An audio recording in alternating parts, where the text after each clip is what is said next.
ಸುಮಾರು 80ರಿಂದ 100 ವರ್ಷಗಳ ಹಿಂದೆ ಭಾರತದ ಹಳ್ಳಿ ಜೀವನ ಯಾವ ರೀತಿಯಾಗಿತ್ತು, ಹಾಗೆ ಅಲ್ಲಿಯ ಜನರು ಜೀವನಕ್ಕಾಗಿ ಹೇಗೆ ವಿವಿಧ ವೃತ್ತಿಗಳನ್ನ ಅವಲಂಬಿಸಿದ್ರು ಅನ್ನೋದನ್ನ ಈ ಒಂದು ಸ್ಥಳದಲ್ಲಿ ನಾವು ನೋಡಬಹುದಾಗಿದೆ.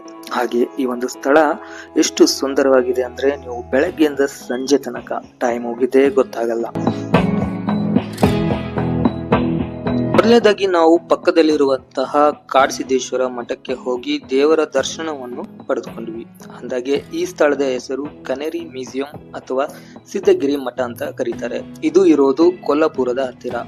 ಹಾಗೆ ಕರ್ನಾಟಕದ ಚಿಕ್ಕೋಡಿಯಿಂದ ಸುಮಾರು 50 ಕಿಲೋಮೀಟರ್, ಹಾಗೆ ನಿಪ್ಪಾಣಿಯಿಂದ ಸುಮಾರು 30 ಕಿಲೋಮೀಟರ್ ದೂರದಲ್ಲಿದೆ. ನಂತರ ನಾವು ಭೇಟಿ ಕೊಟ್ಟಿದ್ದು ಈ ಮಠದ ದೇವಸ್ಥಾನದ ಹಿಂದುಗಡೆ ಇರುವಂತಹ ಜ್ಞಾನ ಮಂದಿರಕ್ಕೆ. ಹಾಗೆ ಇಲ್ಲಿ ಪ್ರತಿನಿತ್ಯ ಬರುವಂತಹ ಪ್ರವಾಸಿಗರಿಗೆ ಮಧ್ಯಾಹ್ನ ಉಚಿತವಾದ ಊಟದ ವ್ಯವಸ್ಥೆಯನ್ನು ಮಾಡಲಾಗಿದೆ. ಇವಾಗ ನಾವು ಬಂದಿರೋದು ಸಿದ್ದಗಿರಿ ಮ್ಯೂಸಿಯಂಗೆ. ಈ ಮ್ಯೂಸಿಯಂ ಒಳಗಡೆ ಕಾಲಿಟ್ಟ ತಕ್ಷಣ ನಮಗೆ ಫೀಲ್ ಆಗೋದು ನಾವು ಒಂದು ಗವಿಯ ಒಳಗಡೆ ಪ್ರವೇಶ ಮಾಡ್ತಾ ಇದ್ದೀವಿ ಏನೋ ಅನ್ನೋ ತರ ಫೀಲ್ ಆಗುತ್ತೆ. ಎಸ್, ಈ ಮ್ಯೂಸಿಯಂ ಒಳಗಡೆ ನಮಗೆ ರಾಮಾಯಣ ಮತ್ತು ಮಹಾಭಾರತದ ಕೆಲವು ಸನ್ನಿವೇಶಗಳು ಸಿಗುತ್ತವೆ. ಹಾಗೆ ಹಳೆ ಕಾಲದಲ್ಲಿ ಯಾವ ರೀತಿಯಾಗಿ ಋಷಿ ಮುನಿಗಳು ತಮ್ಮ ಗುರುಕುಲವನ್ನು ನಡೆಸ್ಕೊಂಡು ಹೋಗ್ತಿದ್ರು, ಹಾಗೆ ಯಾವ ರೀತಿಯಾಗಿ ಅವರು ಒಂದು ಆಯುರ್ವೇದದ ಪದ್ಧತಿಯನ್ನು ಮಾಡ್ಕೊಂಡು ಹೋಗ್ತಾ ಇದ್ರು ಅನ್ನೋದನ್ನ ಈ ಮ್ಯೂಸಿಯಂ ಒಳಗೆ ನೋಡಬಹುದಾಗಿದೆ.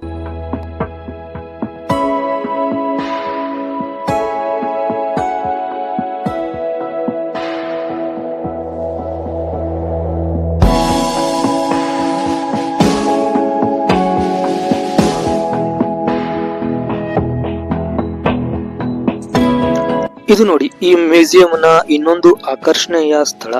ಇಲ್ಲಿ ಜಾತ್ರೆ ಯಾವ ರೀತಿಯಾಗಿರುತ್ತೆ, ಜಾತ್ರೆಯಲ್ಲಿ ಯಾವೆಲ್ಲ ಅಂಗಡಿಗಳು ಬಂದಿರ್ತವೆ, ಯಾವ ರೀತಿಯಾಗಿ ಜನರು ಇರ್ತಾರೆ ಜಾತ್ರೆಯಲ್ಲಿ ಅನ್ನೋದನ್ನ ಇಲ್ಲಿ ಸ್ಪಷ್ಟವಾಗಿ ಚಿತ್ರೀಕರಿಸಲಾಗಿದೆ.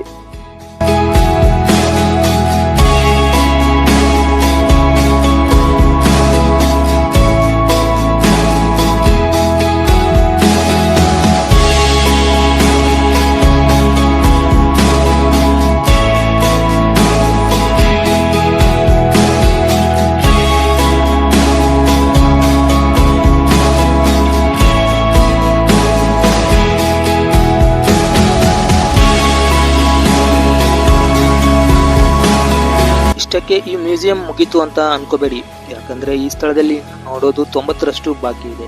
ಎಸ್, ನಂತರ ನಾವು ಬಂದಿದ್ದು ಈ ಹಳ್ಳಿಯ ಜೀವನ ನೋಡೋಕೆ. ಹಳ್ಳಿಯಲ್ಲಿ ಹೇಗೆ ವಿವಿಧ ಜನರು ತಮ್ಮ ಜೀವನಕ್ಕಾಗಿ ವಿವಿಧ ವೃತ್ತಿಗಳನ್ನ ಅವಲಂಬಿಸಿದ್ರು ಅನ್ನೋದನ್ನ ಇಲ್ಲಿ ತೋರಿಸಲಾಗಿದೆ.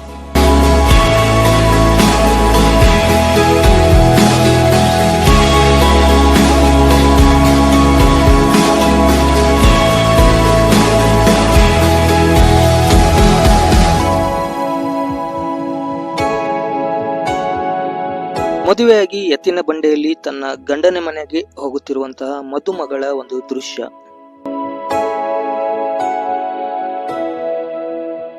ಊಟ ಮುಗಿಸಿಕೊಂಡು ನಾವು ನೋಡಲಿಕ್ಕೆ ಬಂದಿದ್ದು ಭೂತದ ಮನೆಯನ್ನ. ಇದು ತುಂಬಾ ಭಯಂಕರವಾಗಿತ್ತು. ಇದಾದ ನಂತರ ನಾವು ನೋಡಿದ್ದು 7D ಫಿಲ್ಮ್.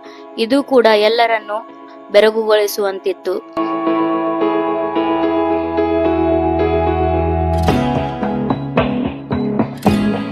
ಕೊನೆಗೆ ನಾವು ನೋಡಲಿಕ್ಕೆ ಬಂದಿದ್ದು ಈ ಮಠದ ಗಾರ್ಡನ್ ಅನ್ನ. ಇಲ್ಲಿ ನಾವು ವೈವಿಧ್ಯಮಯವಾದ ಹೂಗಳು ಮತ್ತು ತರಹದ ಸಸ್ಯಗಳನ್ನ ಕಾಣಬಹುದು. ಆ ಒಂದು ದಿನ ಮಧ್ಯಾಹ್ನದ ಬಿಸಿಲಿನ ಬೇಗೆಯಲ್ಲಿ ದಣಿದ ನಮ್ಮಂತವರಿಗೆ ಈ ಒಂದು ಪ್ರಕೃತಿಯ ಮಡಿಲು ಎಷ್ಟೊಂದು ತಂಪನ್ನು ನೀಡಿತು ಎಂದರೆ ಆ ಕ್ಷಣ ಕಳೆದು ಹೋಗಿದ್ದೇ ಗೊತ್ತಾಗಲಿಲ್ಲ.